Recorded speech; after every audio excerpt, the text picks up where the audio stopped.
morning. Let's look at Jesus' words in Matthew 7:4 and 5 this morning.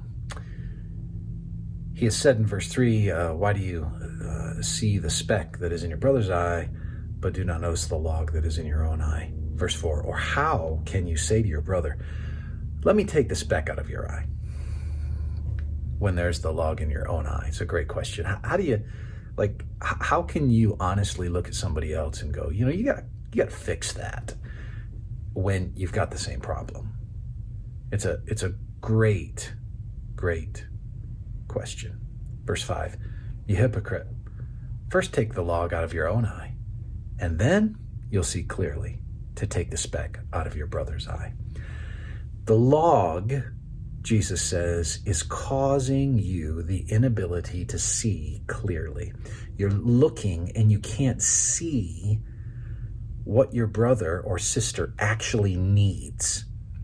Instead, you're projecting what you think they need, but you can't see clearly because you're looking through the lens of your own sin, which is the same thing, the same problem, or in principle, a flaw that you have that now you're trying to identify in another. And he says, this is crazy. Why you would be doing that?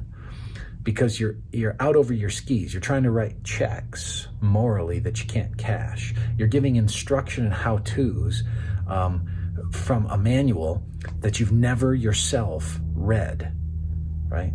So you're saying, let me teach you and let me tell you what you need to do with your life when you can't manage your own life well. So Jesus says, here's the prerequisite. The prerequisite is what? Take care of your own soul first. Take care of your own soul first. You're flying.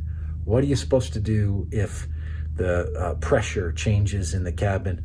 If the masks drop down, you put on your own mask first before you put on the mask of another.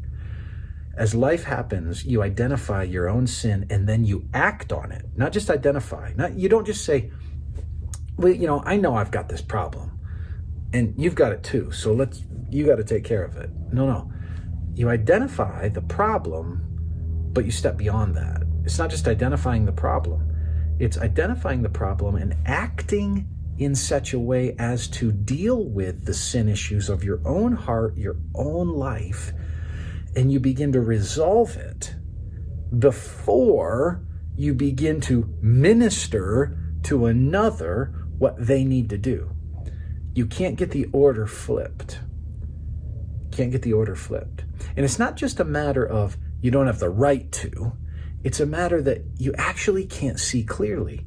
You actually won't know what that person needs to do and how to really help them. Because just saying you're wrong, just saying you're blowing it, just saying you got to fix it, isn't actually helping them. You won't know until you've gone through the process yourself. So every parent needs to think about this, right? Grandparent needs to think about this.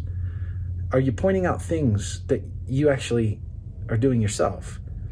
And if you're doing that, you need to work through the process of how to help yourself before you're actually able to mentor another in the process of how to help them.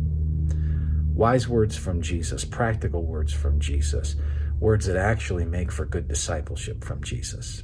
Take care.